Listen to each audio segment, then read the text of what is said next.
Hello, Anna Walker here with Stab Things into Existence, and this is our mini masterpiece class. Needle felting, the supply list is on the video here, right following this introduction. I'm glad you've joined us today. I just used a random picture in my head for this particular project, but you can certainly use a photo as an inspiration or even a favorite from one of the great masters like Van Gogh or Monet. So have fun with this, and I look forward to seeing what you create for your mini masterpiece. Bye.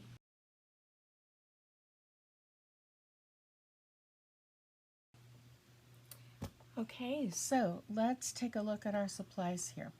We have our needle felting foam. I've got two needles. I've got a green tipped needle, that's a size 38 needle, that's what I usually start with.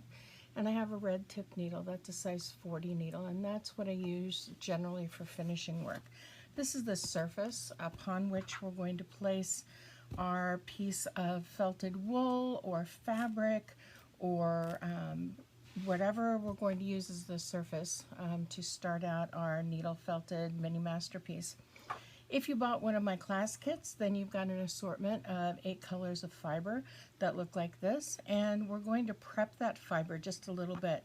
This fiber has not been fluffed up, and that's something that we want to do before we get started with our work on our painting. And it's just a matter of pulling the fibers apart and just going with the length of the fibers to fluff them up. You can see just that little bit what the difference is between fluffed and unfluffed. So go ahead and prepare all of your fibers and get them ready to go, and then we'll be ready to start planning our mini masterpiece, and what our pattern or design is going to be will be next.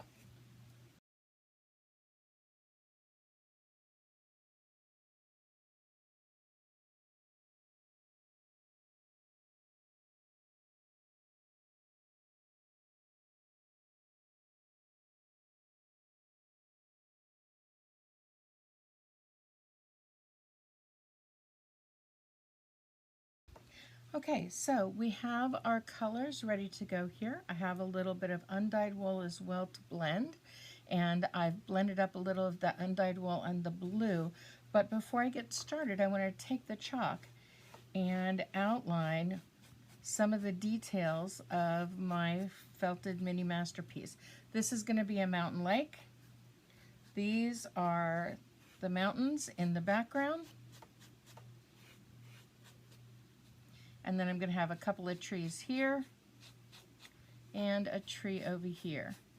Now, if you have a photo that you want to use as the basis for your mini masterpiece, I recommend taking a piece of tracing paper and then tracing over the details really heavily with your chalk so that you know where the house is, where the garden is. Make little squiggles for the garden. And then take that chalk side, press it down onto your fabric, and then rub it to get that chalk to then transfer onto your fabric, and that will give you a nice outline. If you're just free-forming this like I am, just get some basic shapes outlined. Know where the water is, I know where the mountains are, where the sky is going to be, and I know I want to have some trees in here. So I've just given a basic outline of what I want, and now I am working to blend some of this blue and undyed fiber together. Now I cut the undyed fiber in half because the staple length, or how long the fiber is, was about twice as long as the blue that I have here. And when you're blending, you want to have your fibers be about the same length. It just makes it easier to get a more cohesive blend there. And once I've got it blended, then I'm just going to start to take pinches. And I'm going to do a very light covering. I even fanned that out so that it is very light here. I'm going to use my green needle. And when I'm holding my needle, I generally have my thumb on one side and 2 fingers or 3 fingers on the other side. And I make sure that I am just pouncing the needle. When I hear that squink squink, I know that the fiber has gone through the fabric, and I know that the needle has gone through the fabric and the fiber because it's hitting the foam. So I don't have to go any harder, any further with that. And then I just build up that layer a little bit at a time, because it is much easier to add a little bit of fiber to make an even coverage than it is to try and make an even coverage when you've added too much fiber. Now, I'm not even worrying about the purple from this background fabric showing through, because I think it gives a little bit of richness to the water feature here in my mini masterpiece. Always follow my 3 rules of needle felting. Always know where your non-stabbing hand is. Make sure that you're using your elbow and not your wrist to do the pouncing work. If you can, rest your elbow on the table, and that will give you the ability to just let your elbow do the work of pouncing. And then always come out of the fiber the same direction you go into the fiber. You can change directions, and I'll show you here going a different direction, but you want to make sure that you start in that different direction and not change it mid-stab, because if you come in at an angle, that's fine, but you want to come out the same way you go in, otherwise you're going to bend or break off the tip of the needle here. So I try and make sure that I've got my needle just pouncing, and I always change my direction when I'm out of the fiber. All right, so this is just giving us a basic outline of where my water is. I'm going to add more fibers as we continue, but I want to get my outline of where the water is and where the mountains are, so that we can then start to fill in the gaps here and get our painting built up, our mini masterpiece built up. So I like to always park my needles into the fiber, into the foam, so that I know where that's at. For the mountains, I'm gonna do a little blending of some different colors, and they're gonna be sort of a strange combination of colors, because I want to build in, I'm not gonna use the green, but I am gonna use a little bit of the black. So I've got a little bit of brown, tiny bit of purple, and a little bit of black. And I like blending colors together, because oftentimes what you'll see will be beautiful little shadows that will come in and help to make your painting, your mini masterpiece, have that much more depth and texture to it. And if you look at mountains in particular, you will often see that there's a purplish tint, that it's not just gray and black. There's sometimes a greenish tint depending on where you are. And now I'm just going to randomly sort of pull these apart, because I want to break up that little bit of purple there, but I'm liking the way this is going. All right, and now I'm going to take a little bit of this. I'm going to get those staple links all lined up again, just making sure that the fibers are all going the same direction. And now I'm going to take pinches.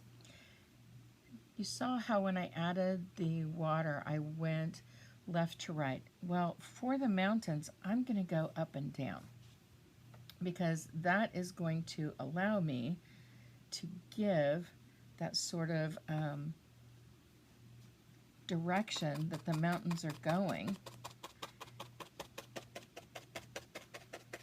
And remember, your lines are your guidelines. And right now we are simply adding a little bit at a time to build in our lines of what's where.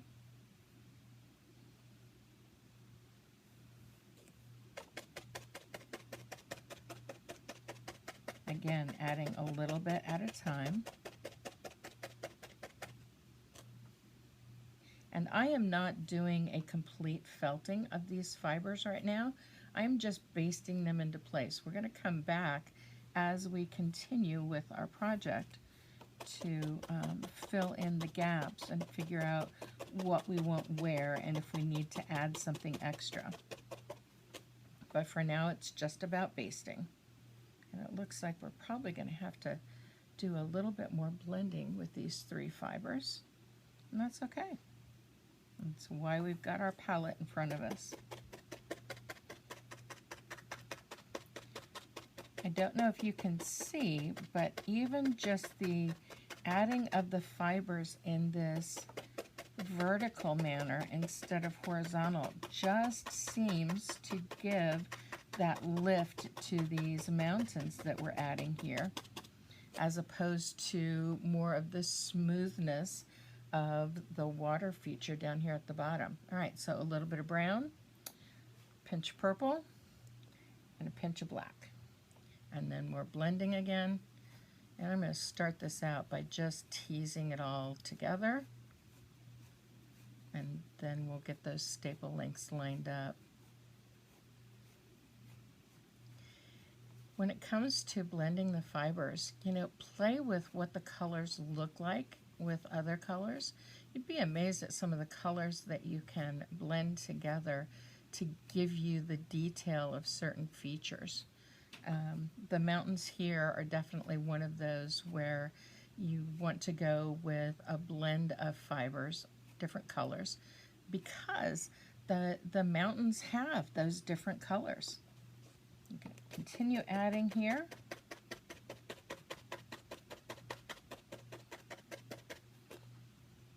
Get a little bit more. Open these up. So we've got a nice light coverage. We're going to go this way.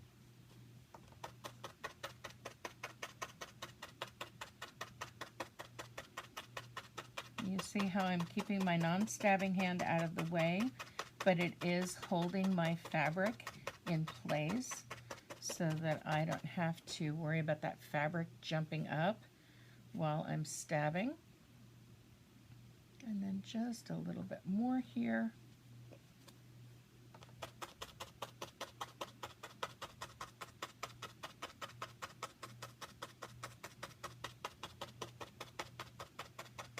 And when I think of a mountain lake, I don't think of a lot of greenery being along the edges. When I think of a mountain lake, I think of a rocky shore more than anything else. So that's what we're going to go with here. And give it a rocky shore.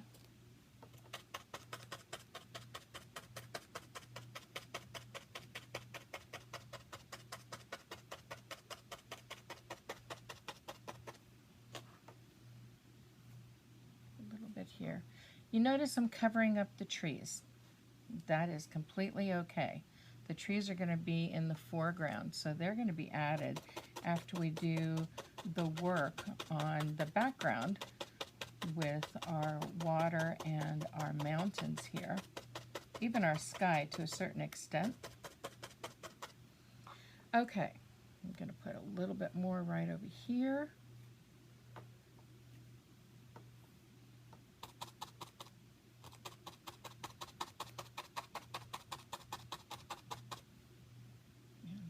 Just a pinch right along here.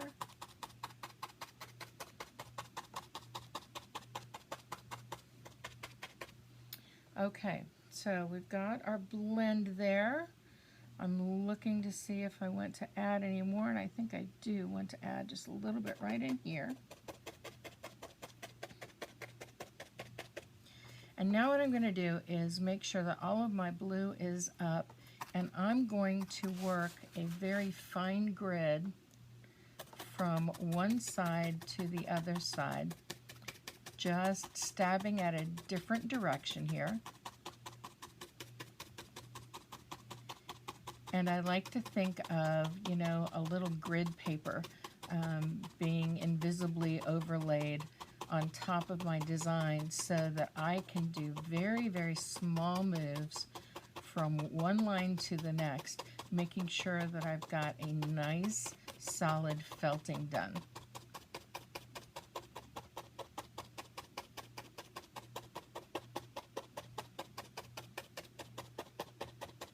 And that's what I'm going to do for all that I've got here. I'm going to do that in a time lapse for you. So hang on just a sec.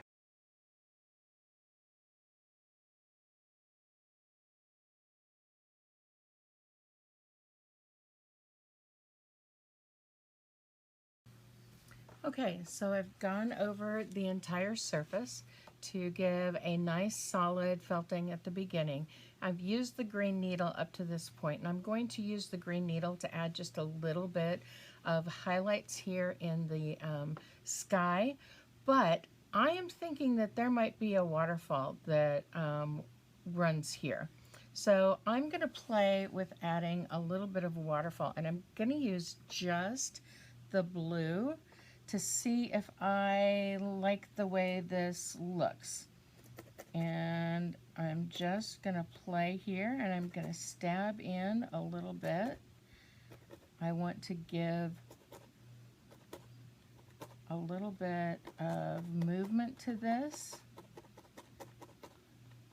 And then I want to take a look and see if I like it.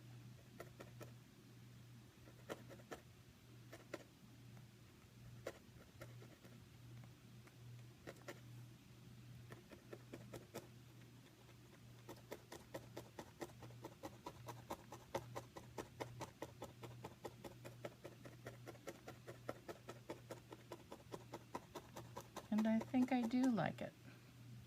I'm going to add just a tiny bit more of the blue here, coming in to feed into the lake.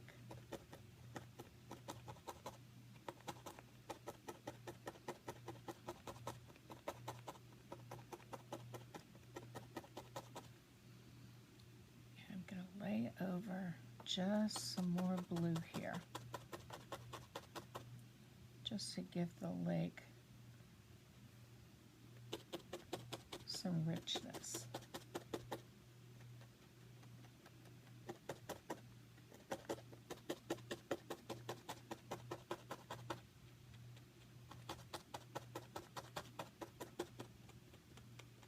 You can draft with your needle, but don't do it too hard because that can break your needle and bend the tip of your needle. But as I said, I'm just working little bits, just overlaying a little bit at a time to build in some richness to this lake water here. And adding this extra blue lets you see some areas that look like they might be deeper than other areas, and little maybe ripples in the water with the white showing through. Maybe it's a windy day and there are whitecaps on the lake. But just playing and adding little bits at a time to see what needs to be added. It's just about playing with the colors and adding small layers to give you a little bit more dimension and depth to your painting, your mini masterpiece.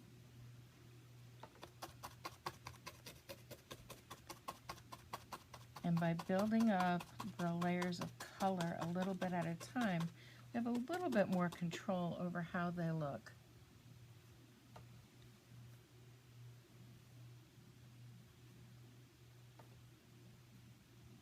So right here in the center.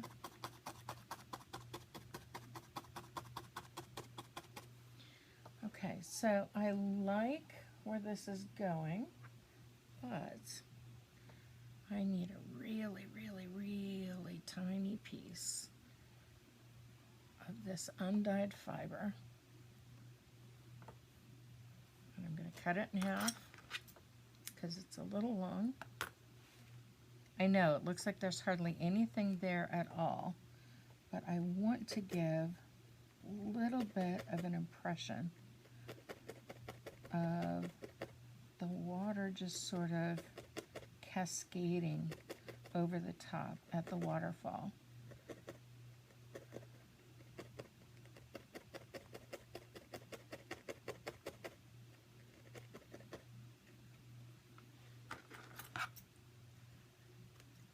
And sometimes you'll cut that off, and you'll bring it in down a little bit lower to make it look like the water is coming over some rocks down the hillside.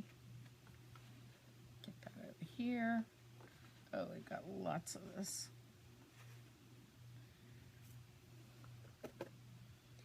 And sometimes it's about the fiber preparation. Sometimes roving isn't the best thing to use, and you'd rather use a fiber bat to give you some of these details.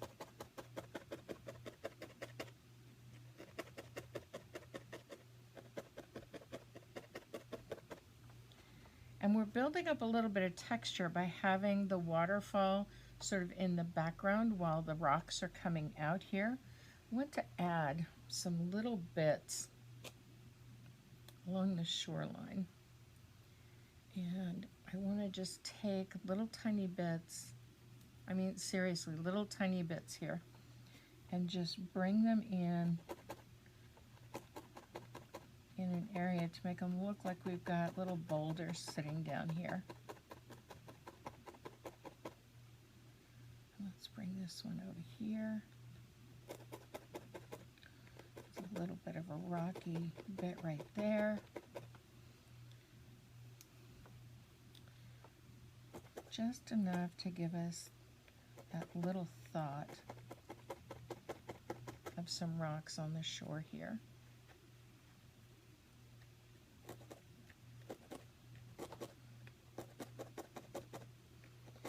And to get them to come in close, I just stab in the same spot over and over until they come in closer.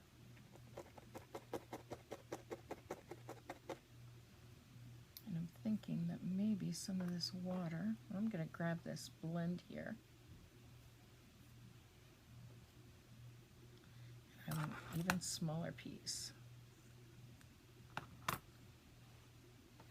I'm going to bring that here right above these rocks to make it look like the water is sort of crashing over the rocks on the way into the lake.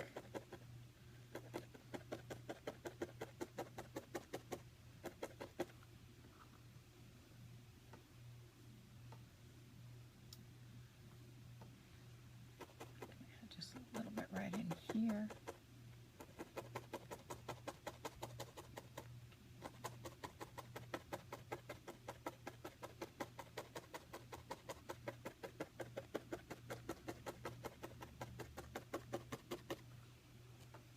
Just builds in a little bit of detail there.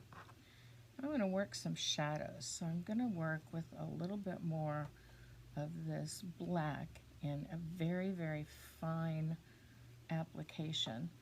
I want to look and see where the recessed areas are, and I want to add a little bit of a shadow so that those areas can sort of fade into the background, allowing the other areas to come up. I'm doing a little bit of contouring here, building up these rocky areas a little bit at a time and a little shade at a time, just sort of following the shadows that came about from the blend of fibers that I used for the mountains here. I'm looking at where the purple areas are, and those are the areas that I'm seeing in the foreground, so I'm using shadow next to them to allow those areas to sort of come into the foreground a little bit more. By adding the shadows, we allow the highlights to happen. This might be a little too much. There we go. You see how it just starts to build up? That rocky look and that rocky feeling to the mountains that we have here in the background. This white fiber is driving me a little crazy today. Just trying to get that off. And I look at where the lines are and I just sort of follow those contours. Because not only do you need to use shadow in some of those areas by adding just a touch of black or a touch of gray, but the more you use your needle in those areas, it helps those areas to rise up when you use your needle right next to them, so that it gives you a texture and the look of a rocky surface. And I'm just sort of random here. It's just whatever I happen to see, and I'm just following the contours here. I want to turn this around. Oh yeah, I'm liking that a lot. Okay, now the other thing that we want to do when we're building the contours is we want to make sure that we build the contour of the top edge too. And for that, I like to come in with the needle at about a 45-degree angle, right along the edge, to sort of lift up the fibers and allow them to look dimensional. And I'm doing this before I'm adding anything in the sky, because I want these mountains to really pop out away from the base here. And you see how I'm sort of dragging my needle right along that edge? Don't put a lot of English on it. Don't put a lot of pressure on it. But you can do a little bit of that dragging to help you work this line. And notice also that I've got a little shadow area, I'm coming in with my needle to sort of reinforce those little shadow areas, because mountains aren't even. They aren't straight at the top. Every once in a while I'll lift up and we can see that the felting is happening, because we've got a nice base, a nice shadow going on the back end. But you see how compared to this side we haven't done any shading. We haven't done any contouring with the needle.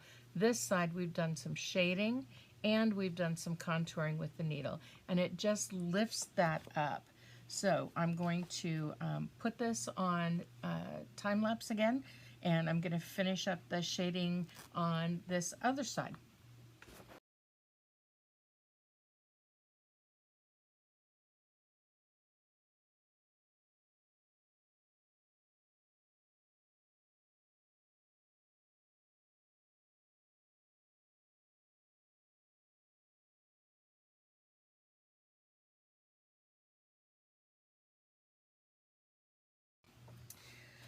Okay, so we've contoured both of our mountains. I've added a little bit more highlights to our waterfall there, and I've done a little bit more work over the water itself. Now I'm going to add a little bit of sky, and right now I am going to stop using the green and I'm going to start using the red needle. This is a finer needle. We're starting to get into finishing details here. So I'm going to use the size 40 needle. I'm going to lift this up just to make sure it doesn't stick too much to my foam, but you can see how this is felting nicely into the wool fabric, because we've got a great shadow of the picture on the back side. And we won't worry about that back side. That can be ironed later on, and we can flatten that out. But for right now, I've just pulled it up. We're going to do a little work on the sky here. Now for the sky, I love this purple. And I like the purple because it gives a beautiful richness of the color. So I am going to play with just adding some hints of color in the sky and see how I like that. And I'm just going to lay it down at first. I mean, you guys have seen purple skies in your day, right? I mean, we see them all the time here in Kansas. I'm going to use my green needle to just sort of draft this out very, very lightly across here, because I just want to add a little bit of color to this background of purple to give a rich little evening sunset kind of look to things. Got a little area here. I think I'm just going to pinch that off. And don't be afraid to just take things and pinch them off if they're not working for you.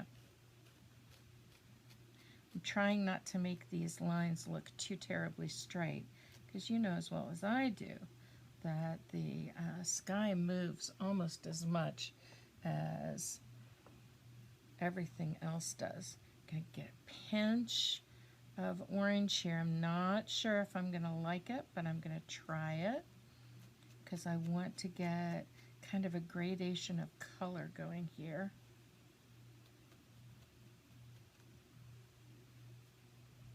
And whenever you want to do a gradation, it's always good to add the next color over the first color to help blend it into place. You notice I am not stabbing anything down. I am just laying this down to see how I like it before I get started actually felting this in. And I think just a tiniest pinch, that might be too much.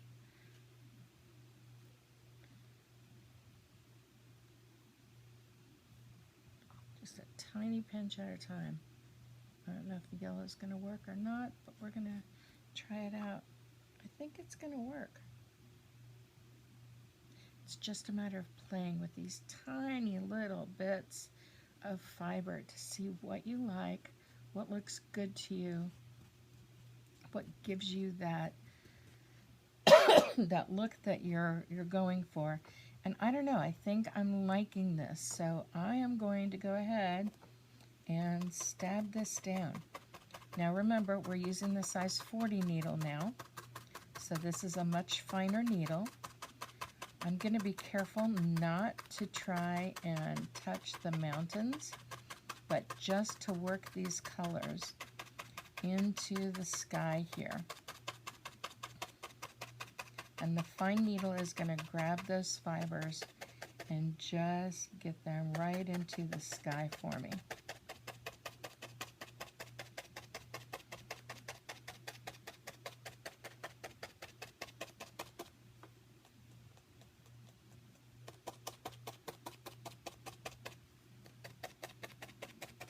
If you're ever unsure about whether or not you want to add another color, just lay it on top in a very lightweight amount and see how you like it. See if it plays well with your other fibers and with your background fabric. I always think of the movie Contact, and when Ellie's father says, "Small steps, Ellie." And that's what this is about when you're adding colors to a felted project. It's small steps.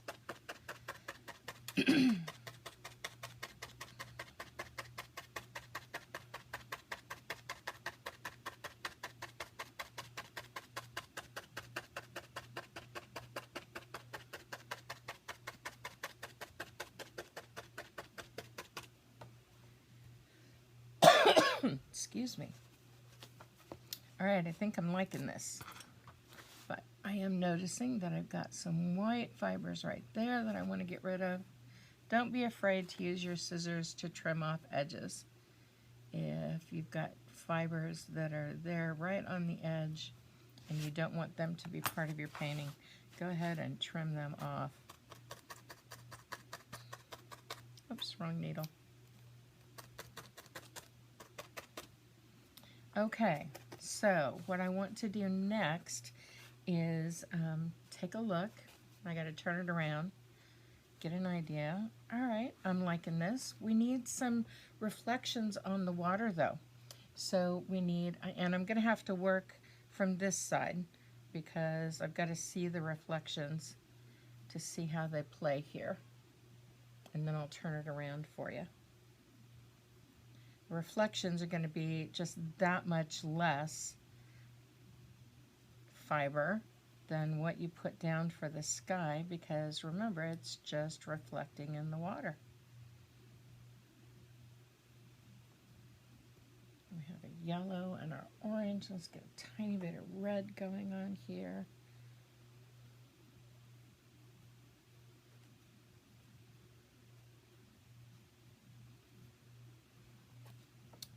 Whoops, wrong needle again. I got to bring this size 40 needle over closer. And so now I'm just working the reflections in the water.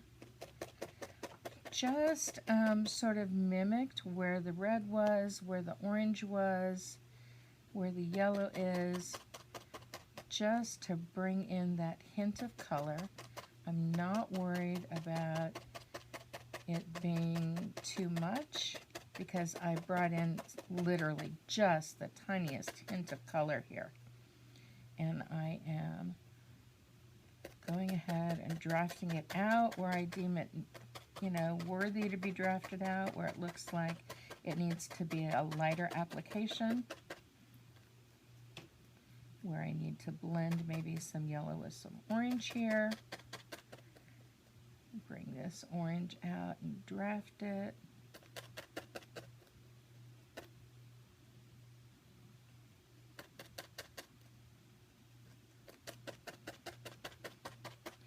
And just work the colors in on top of the water. That beautiful reflection.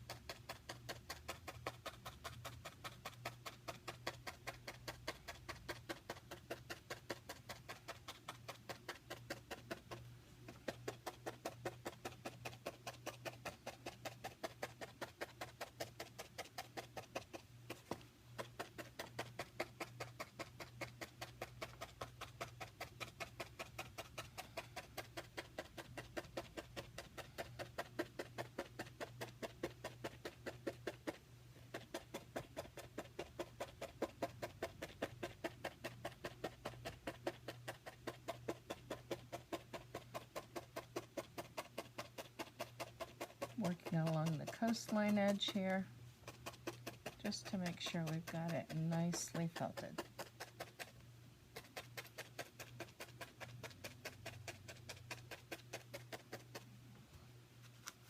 Okay, got our reflection there, and now we just need some trees in here. Now to do the trees, I am going to take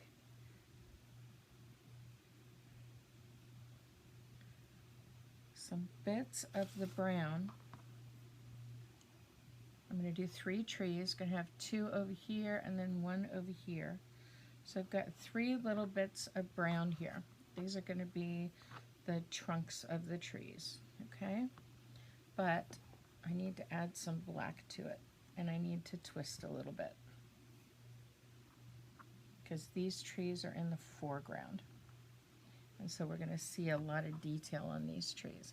So I've just got the black and the brown here together, and I'm just sort of twisting it into place. And then I'll figure out where that tree is going to live. I'm going to get a nice little twist here. I'm going to use the red needle just to put it into place.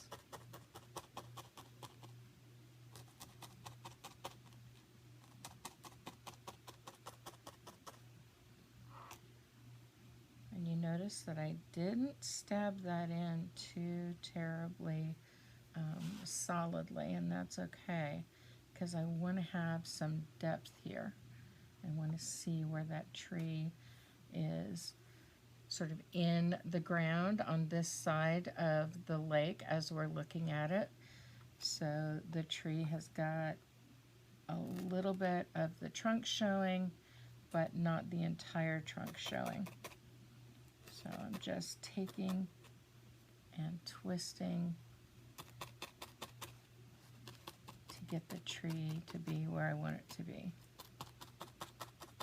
I'm not worried about it looking like there's too much of a line here between the black and the brown, because a lot of that is going to be covered up by the green that we'll add for the foliage. This little bit I want to trim off.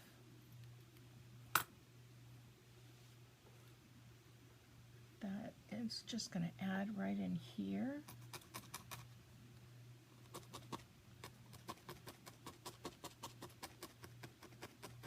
To make it look like one of these is coming up from behind the other. And then we've got one to add on this side. And I'm just pulling and drafting a tiny little bit. Drafting just means pulling the fibers so that they'll stretch out a little bit from where you've started. Be a little bit lighter of an application.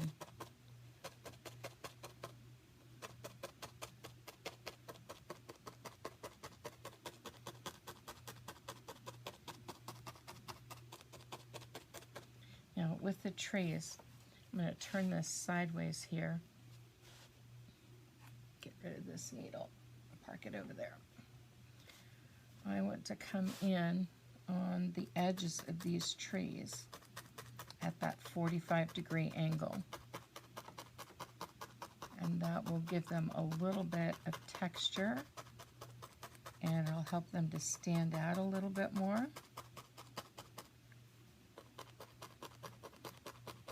Especially when I've got these two here together.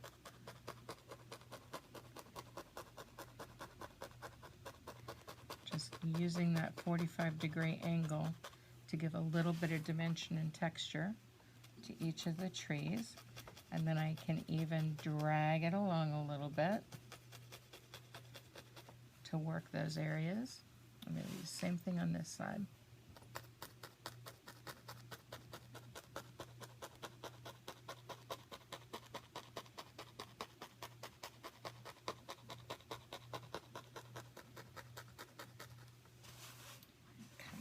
Same thing on this side. And that way we've got those trees, at least the trunks, delineated a little bit.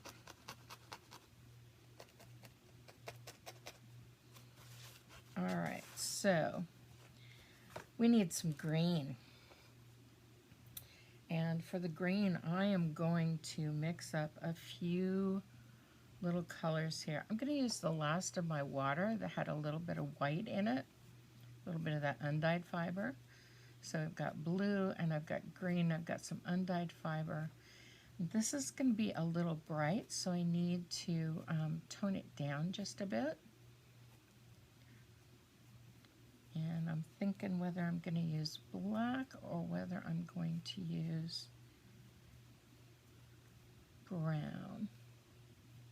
So make sure I don't have any big clumps of color here. There's a little clump of that blue that just doesn't want to blend, so I'll pull it off to the side since it won't play nice. Now I'm thinking a little bit of brown might do the trick here. Just a tiny little bit of brown here. I just want to take the brightness away just a tiny bit. Draft all of these fibers together, just sort of fluff them out, and once they're fluffed out, then I can take and I can start getting those fibers lined up. Although for doing leaves, the fluff is probably a good idea. So let's see what we've got here.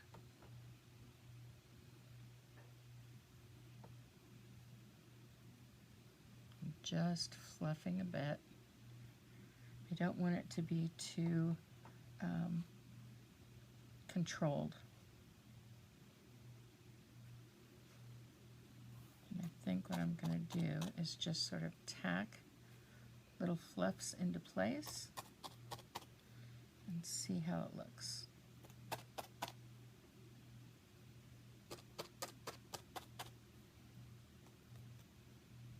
I can always come in and just sort of contour and swirl a little bit as we bring these fibers in, just to see where these trees are living, where these leaves on the trees are living.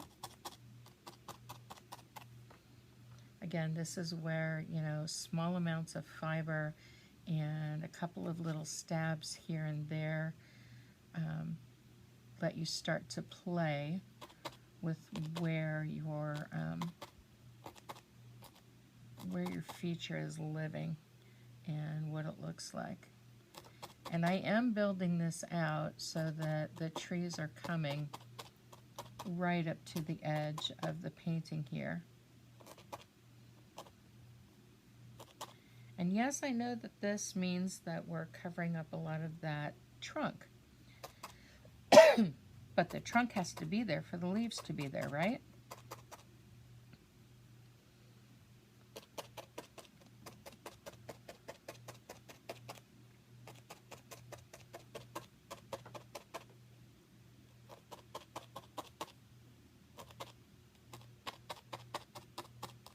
It's weird working upside down, so bear with me if I have to flip this over every once in a while. I'm liking how this tree is coming together.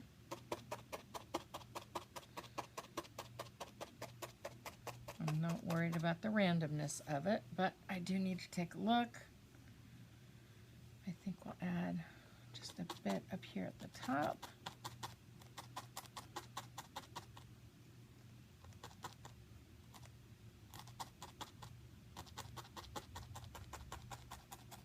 And again, here is where that 45-degree angle can come in handy to bring in a little dimension around the edges of the greenery on the tree. Separate it from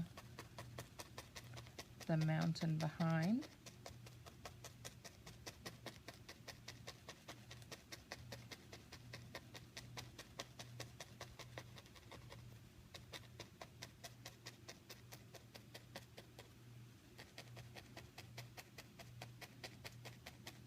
Or from the water below. I'm thinking that we're looking down onto the water from a higher point that's got the trees on it. That's the perspective that I'm seeing here. So these trees are going to be very close. And again, I'm using the colors that I added to bring in some shadows into the greenery. We've got a little bit of the trunk peeking out here, and that's pretty awesome. But just coming in and giving a little bit of texture to our tree here. Not working it too much. And bringing in some depth and some texture.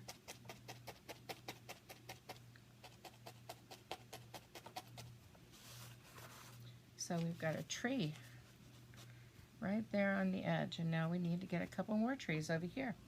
We might actually run out of this fiber that I blended up, which means we'll have to blend up some more, and that's okay. And I think maybe on this side, I'm going to add just a pinch. It's too much of a pinch. Just a pinch of yellow.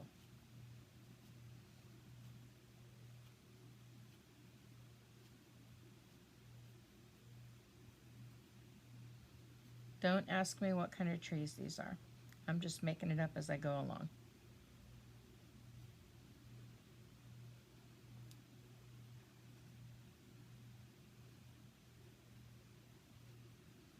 I think these are going to have the greenery up here at the top.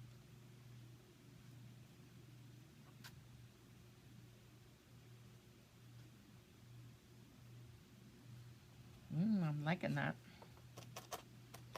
I like having a little bit of yellow in there too.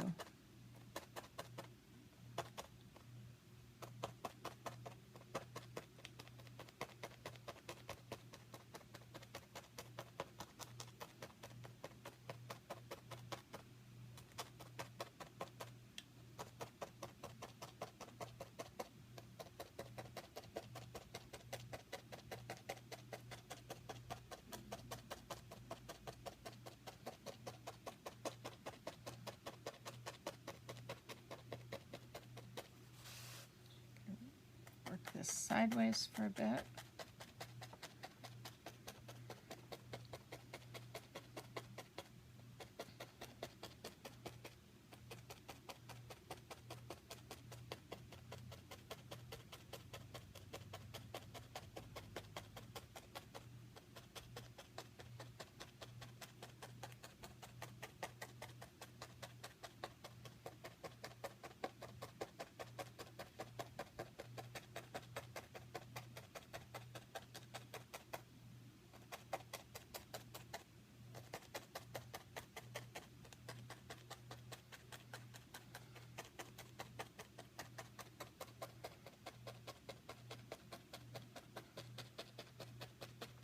Working that 45-degree angle really helps to bring something into the foreground. It just allows you to get the needle sort of behind what you felted on so that it lifts it up from the background. All right, Going to do a little work on this side.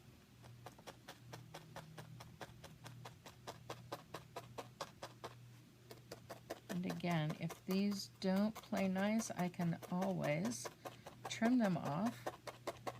Just want to make sure that I've got my fibers felted onto the painting.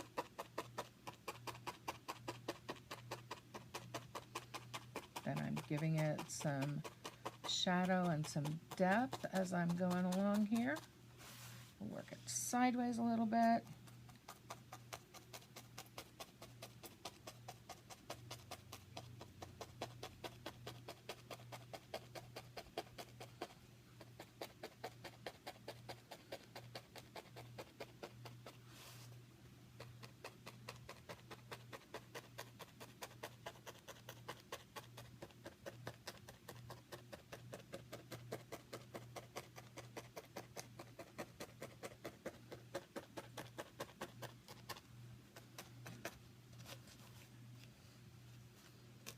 And I'm just going to trim off these edges here.